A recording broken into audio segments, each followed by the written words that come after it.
You have heard of him, you just do not know it yet. Damon Runyon was one of America's greatest storytellers. His Broadway stories of gangsters, miscreants, and tricksters are famous. This is Famous Stories. I am John Henderson. Coming up, we will hear the story Cemetery Bait from the Golden Age of Radio. But first, let us take a look at another story. In 1939, they made a movie based on a series of Damon Runyon stories from his newspaper column. The movie was called Joe and Ethel Turp Call on the President. Millions of newspaper readers have been amused and entertained by Damon Runyon's famous characters, Joe and Ethel Turp, as they appear in his syndicated column, The Brighter Side. In a series of unique and original letters, Damon Runyon, in his own clever style, reveals the philosophies and antics of Joe and his unpredictable wife, Ethel. Recently, Metro-Goldwyn-Mayer completed a picture starring Ann Sothern and William Gargan, based on these famous characters, and which is currently being shown at your favorite theater, entitled Joe and Ethel Turp Call on the President. Tonight, Maxwell House brings you these two unusual Brooklynites in an original sketch by Damon Runyon and adapted for radio by Brian J. Byrne, with Ann Sothern playing the part of Ethel and William Gargan as Joe. Dear Mr. Runyon, the other night I could not get home for dinner, so I headed downtown. And I telephoned my wife Ethel to meet me at the movies. And when I got there, she was standing in the lobby of the theater, and 3 guys were standing around her. One of these here guys was dressed like a general, only with his hat off, and he turned out to be an usher. The other guy was the manager of the theater, and the third one was a guy that was built like Tony Coletto. And they was all having an argument. And I see that my wife Ethel was into it, so I walks up to her and I says, "Hello, baby, what's going on here?" And she turns around to me and she says, "Oh, Joe, I'm so glad you came. I've been insulted." "What? Who insulted you, baby?" Now, wait a minute, lady. This here happens to be my husband, Joe, and he's talking to me, not to you, mister. But, lady, Go ahead, honey, spill it. If somebody's going around insulting my wife, I want to know it. Now, what happened? Well, Joe, I was sitting inside the picture show in front of this big lummox here, and he hit me on the shoulder. He did? Now, wait a minute, lady. Go ahead, baby. I'm listening to you. You say this here guy took a punch at you? He hit me right on the shoulder, Joe, and he says real rough like, "Take off that hat." I was so mad, but I just said real ladylike, "You mind your own business." That's all you said? Huh. You don't need to hum me, mister. I guess you won't be so fresh to a lady now that my husband Joe is here. Go ahead, Ethel, baby. Tell me what happened. Well, Joe, one word led to another. Then this here usher came down the aisle. I had to, lady. You were all talking so loud the people couldn't hear the picture. I'm listening to my wife, fella, if you don't mind. Go ahead, sweet. So the usher got the manager. I just said, would you please take off your hat or scrunch down a bit so I could see something? I paid my good money to see that picture. Ethel, baby, what is it anyway? I ain't never seen that hat before. Why, Joe, this is my new hat. It's a salad bowl. And it cost me $5 to have Patsy Moore copy it from a picture in Harper's Bazaar. 5 pieces of lettuce for that? But, Joe, it's the latest thing out. Anyway, that's no reason why this big lummox should have insulted me. Madam, all I said was, please remove your hat or scrunch down a bit. That's all I says, and I was not insulting. I was very polite. That's right, mister. I heard it all. Well, this is a fine how do you do. Everybody around here seems to be trying to make me out a liar. Joe? Now, wait a minute, Ethel. That hat you're wearing is pretty tall, and maybe I'd ask you to take it off, too, if I was sitting behind you in front of a picture. Oh, Joe. Why couldn't you have taken your hat off? She didn't even have to take her hat off, mister. All she had to do was scrunch down a bit and everything would have been all right. But she said she wouldn't scrunch down even for the president. Oh, I wish I was dead. So nobody could insult me anymore. Oh, Ethel, baby, don't cry. No. Now, you see what you done? I ain't done nothing to nobody. Well, how about apologizing for insulting my wife Ethel here? We'll call the whole thing off. I didn't insult anybody. All I said to your wife was, Madam, please remove your hat or scrunch down a bit. So I don't see why I should apologize to anybody. Oh, a tough guy, hey? Well, I guess you're looking for it, mister. Ow! Knock him down, Joe. Now, come on, go home. Get out of here, all of you. Go on, get home. Okay, copper, don't push. Don't Go on, push. I'll push if I like. This is a fine way to treat a man who's defending his wife's honor. Ethel, honey. Well, just tell me one thing. If you didn't want to take your hat off, what was the harm in scrunching down like a big fella asked you? Oh, Joe, you silly. Don't you know why I didn't scrunch down? No, Ethel, baby, but I'd sure like to know. Why, Joe, if I'd have scrunched down, nobody could have seen my new hat. Yours truly, Joe Turp.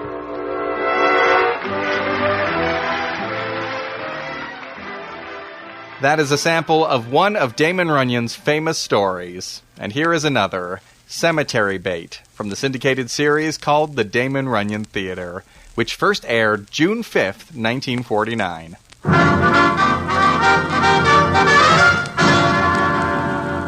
The Damon Runyon Theater.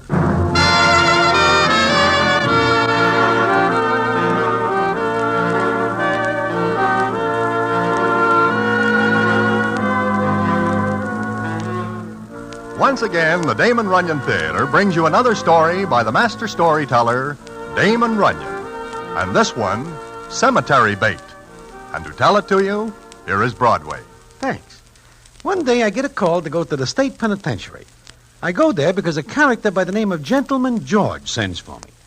Now, being in such a place is no novelty for Georgie, and ordinarily will cause him no confusion. The trouble this time is that he is in what is called the death house. It seems that he has allowed visitors, and I am more than somewhat curious why he sends for me. So I overcome my natural repugnance at such institutions and go to see him. And he tells me a very strange story indeed, and one which I will tell you in a minute.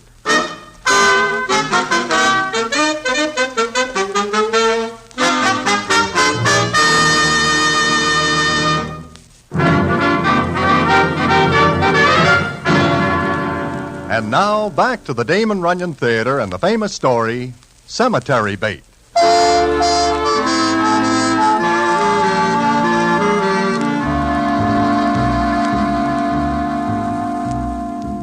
Like I say, I find myself at the state penitentiary. I also find myself sitting in the cell with Gentleman George, and he says as follows. It is very nice of you to come, Broadway. Maybe you wish to know why I get you up here. I am curious, yes. Uh-huh. Well, as you know, tomorrow I am to be placed in Mr. Edison's rocking chair and given a severe shock in the seat of my britches. I hear that, yeah. So I wish to tell you a story, because you are a good guy, and you will let it be known that I perform a great public service. You do, Georgie? I do. I wish all citizens to be more kindly disposed toward me. So I will tell you. Yeah, well, please make it short, George. Huh? I am getting a severe case of feeling cooped up. Sure. Well, it is in the summer of last year that Lou Adolia comes to me. You remember Lou? Oh, sure. He is a hot citizen who cases joints for diamonds and such. Yeah, and then he gets another citizen to knock over the joint. Well, like I say, Lou comes to me last summer, and he puts a proposition to me which reads like this. Georgie, I think I got a great job for you, only you'll have to go to Miami, Florida to knock it over. Okay, Lou, I do not mind traveling. What is the layout? Well, there's a certain doll married to a guy. Oh, nix. I do not knock over guys so that dolls can have good times. Nothing like that. She's got a box full of rocks that'll bring maybe 80 grand. Uh-oh. Go on, Lou. What else? Well, I figure a good box man like you can sort through and pick off the stuff. You got a place to unload it? Sure. Don't I always? Yeah. Okay, give me the rest of the setup. Well, we'll go to Miami. I'll do another case job on the layout, and you can work your way through from there. It'll be a lead pipe cinch. So, Broadway, it is not more than a week later that I find myself on a train going to Miami, Florida. The way Lou talks, it looks like I am going for a cinch job. Then it comes up one night on the train, and I am as sick as a pup because I eat fish, which I can never stand. I am on my bed when I hear a knock on my door. Who is it? What's the matter in there? I am about to become a corpse. Go away. Let me in. Oh. Come on. Maybe I can help you. Okay, just a second. All right, lie down again. I am sick. I am so sick. So I see by the color of your face. I didn't think you were born green. Where does it hurt? Stomach. Ptomaine poisoning. I saw you eating fish in the dining car. I will die before my time. Nonsense. No one ever does that. Besides, you might be better off if you did. Not enough people know when to die. Please, you say you will help me? I will. I'll never get any sleep next door with you groaning and grunting all night. Porter! Porter, come in here, will you? What are you going to do with him? Send for some medicine. Yes, sir. You call me, sir? Yes, go to the dining car and get some hot water. Also bring back some soda, a box full, and hurry. Yes, sir. Right away, sir. Do I get anything to go with the soda? Shut up and lie still. Look, mister, why do you do this for me? If you've got any stupid notion that I'm doing it as a good Samaritan, forget it. I merely want to get some sleep tonight. Well, Broadway, the old guy, who was maybe pushing on 60 or thereabouts, does good for me. In maybe an hour, I am feeling better and drop to sleep. Then, in the morning, I wake up and the train is in Miami. I get out on the platform, and I see the old guy. He looks at me and says... Feeling better? Oh, sure. Lots. In fact, I am a well man, and I wish to thank you. Don't. Just remember that you're unable to eat fish. You're allergic to it. Oh, but look, mister, I wish... Goodbye and keep away from fish. Hey, wait! Hey, Georgie. Oh, hiya, Lou. Yeah. Say, see that old guy getting in a car? Yeah, what about him? Who is he? Oh, I don't know. I didn't see enough of him. Now, look.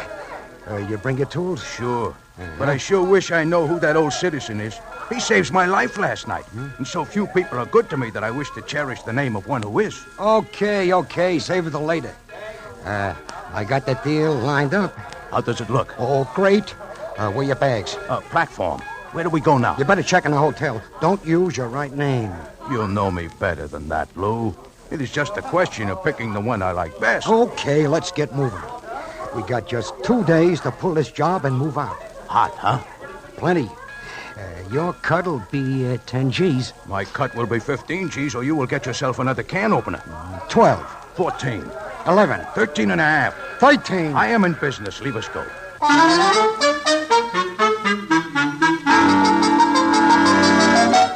Well, Broadway, 13 G's is not bad for a day's work, so... Look, Georgie, I ask you to skip the details. Broadway, I only got today and tomorrow morning before I will have to skip everything.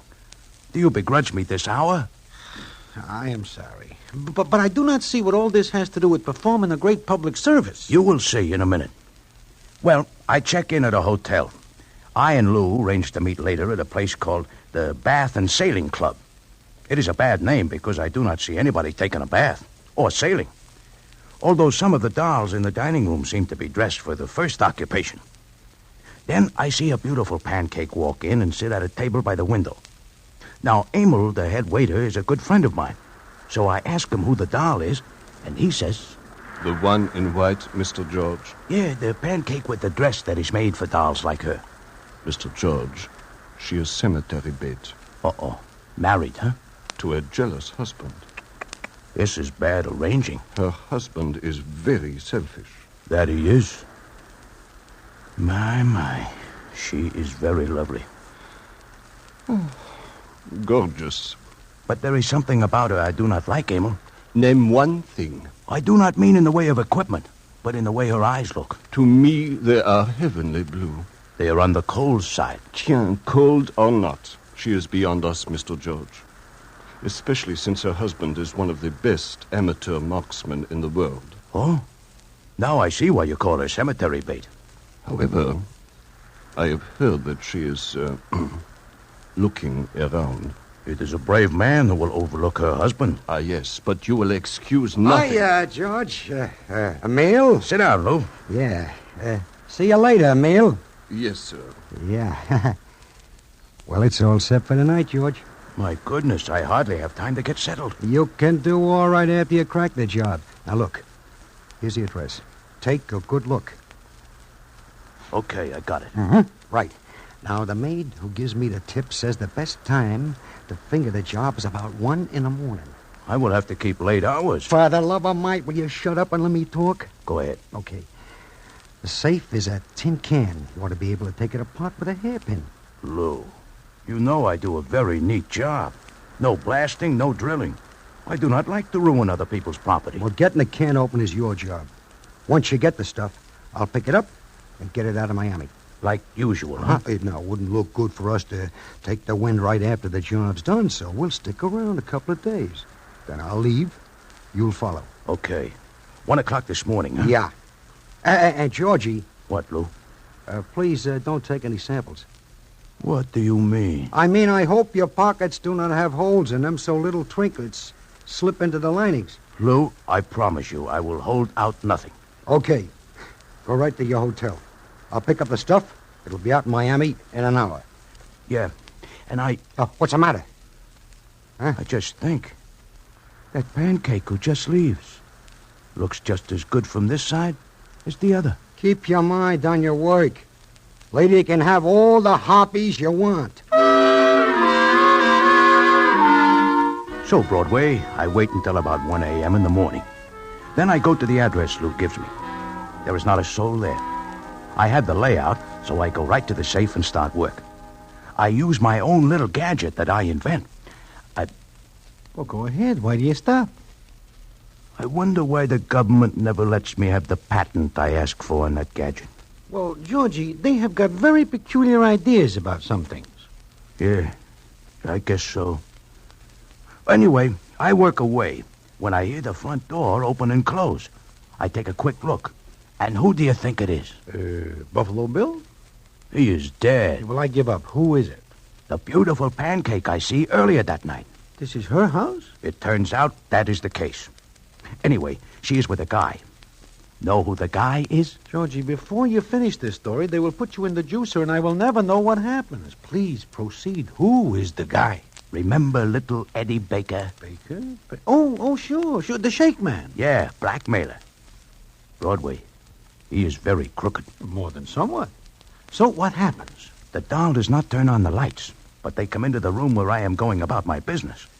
I see that Eddie Baker is now wearing a little mustache, and he is dressed to kill. I duck in a closet behind some clothes, and I hear the doll say, No, Tommaso. Don't turn on the lights. I thought you said we would be alone. We are. Cora, I do not like this. What if someone saw us? Who could? Frightened, Tommaso? Your husband. Away on a fishing trip. But he may come back sooner than you expect. I don't think so. He likes the fish. Cora, you're so lovely. Am I? You know you are. So? Listen to me. Why can't we go away together? How much money do you have, Tommaso? None. Nor do I. Your jewels. Tommaso, the way I like to live, they wouldn't last a year. I guess not. But you don't know what it's like. Married to a man who watches every move. He might have someone watching us now. No, we were careful. Cora, what are we going to do? That's why I brought you up here. We've got to talk about it, Tommaso. About what? Cora, what are you thinking about? My husband. Yes? He loves me. He loves me, Tommaso. He loves me so much that when he dies, I'll get everything. This estate, the yacht, the money. I'll be very wealthy, Tommaso. I could marry anyone I wanted. Me, perhaps? You said perhaps. When, Tommaso? Not here. Not in Miami. Why not? It's got to look like an accident. You will be leaving for New York in 2 days, won't you? Yeah, why? There's many more possibilities for an accident in New York. Yeah, there are. Do you love me? Wait and see how much.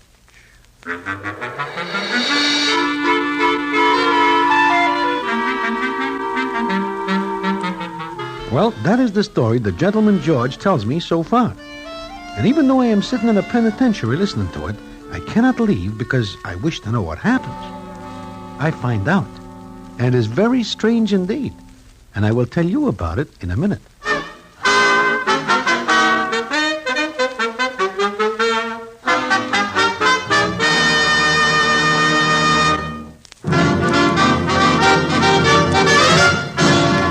And now back to the Damon Runyon Theater and the famous story, Cemetery Bait.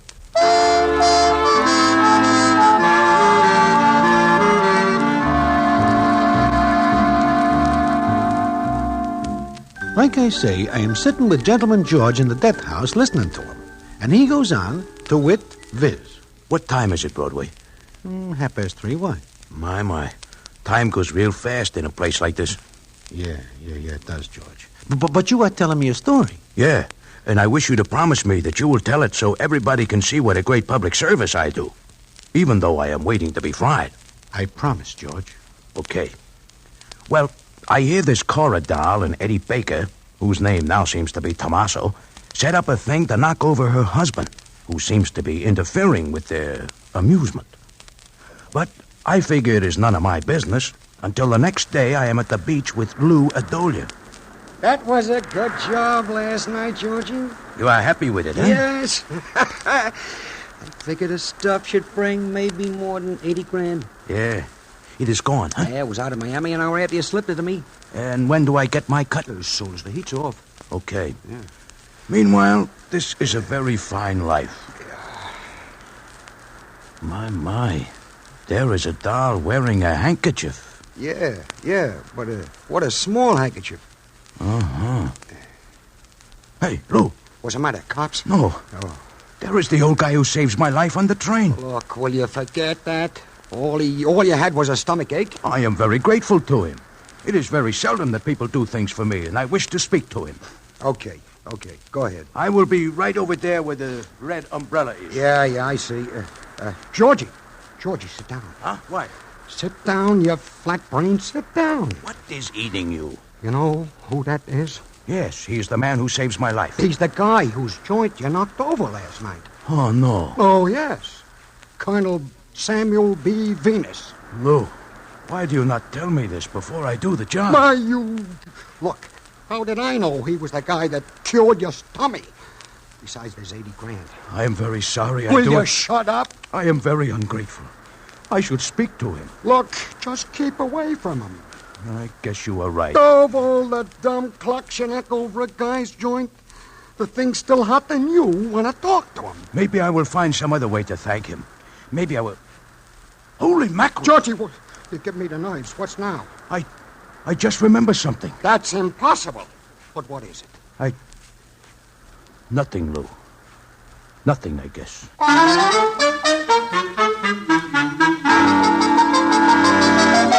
But I do remember something, Broadway. This Colonel Samuel B. Venus is the husband that Cora and Tommaso are going to decease. Yeah, that is right. Now, personally, I would not care if they do it on somebody else. But the Colonel saves my life. You understand? Sure, I understand. But somehow it seems to be a little unimportant considering where we are. Huh? Nothing. So what happens then, Georgie? Well, I figure I will try to do something without getting myself in trouble for the little job I do for Lou Adolia. So I stick around, and I find that the Colonel and Cora are going to New York by boat. So I go the same way. The boat is named the Castilia. Castilia. That is very familiar. Sure. I just tell it to you. No, I mean I read something about that boat. Oh, well, I will tell you what it is you remember. Yeah, well, all right. You are on the boat. So is the Colonel and the doll Cora. Aha. And so is Tommaso. But you know what? I do not know what. What, Georgie? The Cora pancake and Tommaso never even look at each other. It is like they are strangers. That is very strange, right? Well, perhaps they do not wish the Colonel to see them together. Yeah. That is real smart of you. But I watch them. But they never make a move to do in the old guy. Then it comes up one night, and I am in my cell. Cell? Cabin. Oh. Yeah, I'm in my cabin with Lou Adolia, who is along. I'm just getting some sleep when all of a sudden I hear a lot of noise. Hey, what's that? The bell. Hey, what's going on?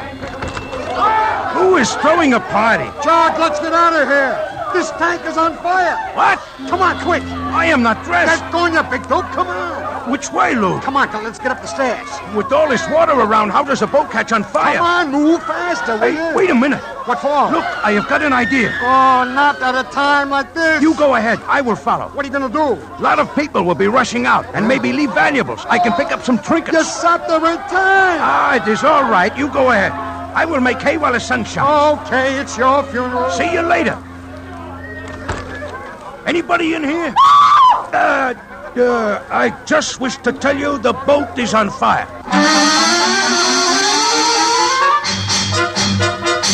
Well, Broadway, I go from place to place and I pick up a few odds and ends. In fact, I do all right. Then I get to one cabin and go inside. I see nobody at first until I start to leave. Then I see there is somebody on the bed, all tied up and gagged. You know who it is? Colonel Samuel B. Venus. How do you know? Never mind. What happens then? Well, I get him untied and get the gag out of his mouth, and he says, "Thank you." Thank you.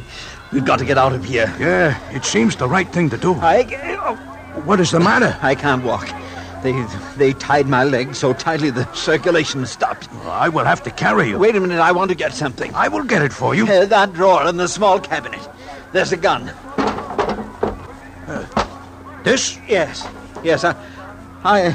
I know you. You saved my life. Now I save yours. Oh, yes, I remember. Oh, wait, I can't get up. Look, hold my arms. They did this.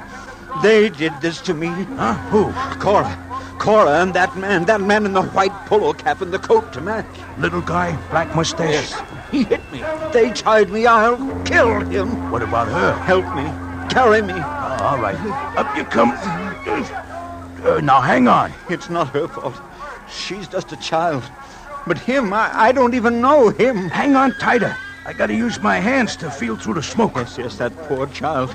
She didn't know what she was doing. You think not? I know she didn't, but I'll kill him, that little man in the white coat and cap. I'll kill him. Look, Colonel, I have to tell you something. Save your breath.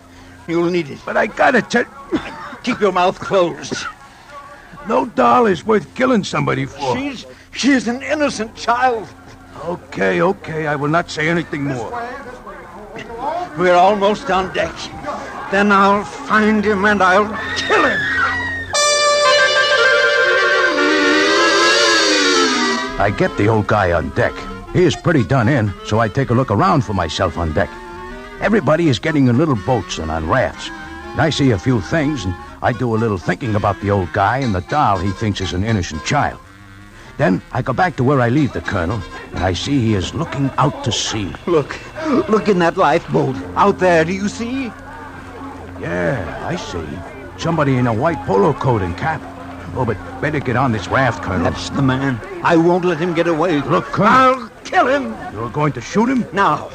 Nobody will hear the shots. But you cannot hit him at that distance. And the boat is bobbing up and down. I've hit harder targets than that, and for less reason. Watch.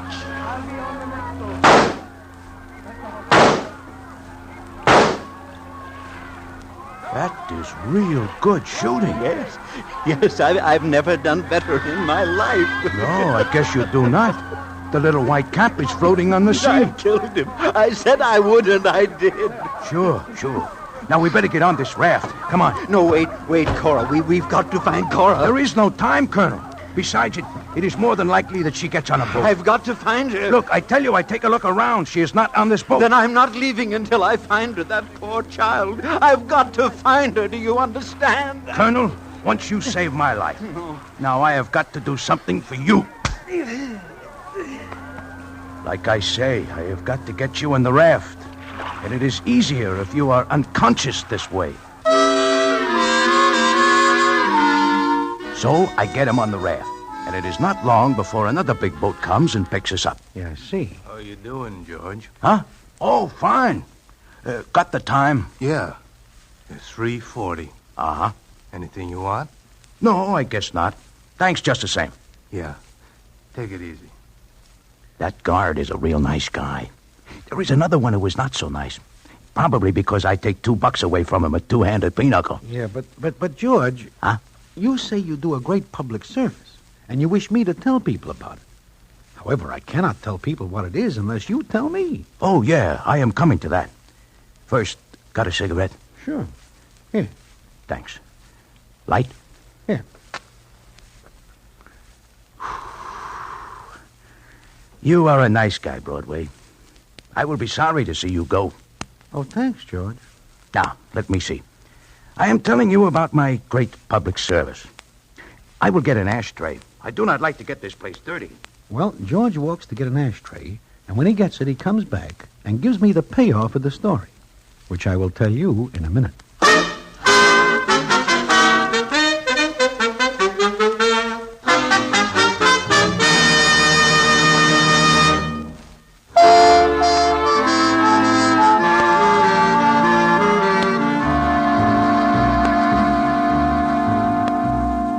Like I am saying, George gets the ashtray, comes back, and sits down.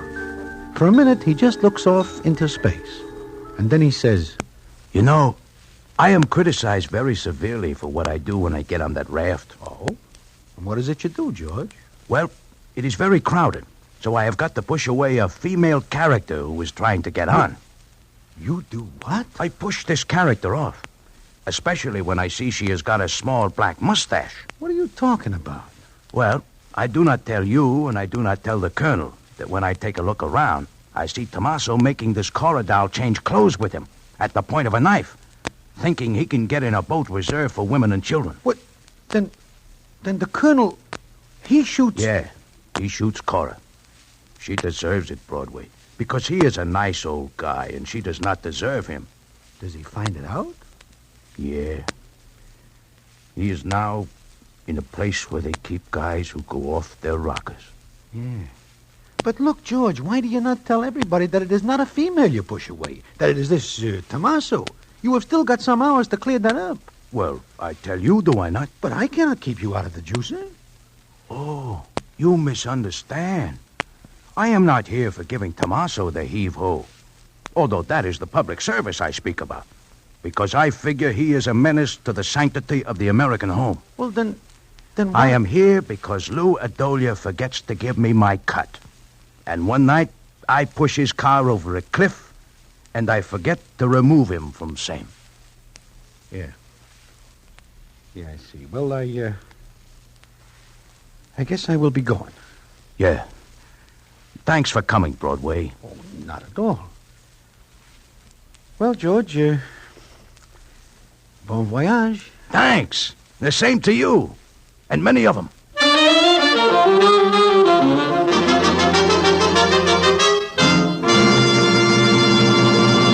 And so ends Cemetery Bait, another of the famous stories. Our opening music was Hurrah for Love by Mort Lindsay and his orchestra from the movie 40 Pounds of Trouble, based on a story by Damon Runyon. In 1949, the Damon Runyon Theater, with John Brown as Broadway, was directed by Richard Sandville, and the stories were adapted for radio by Russell Hughes. Bern Karstensen was in charge of production for Mayfair Syndication. John Henderson speaking.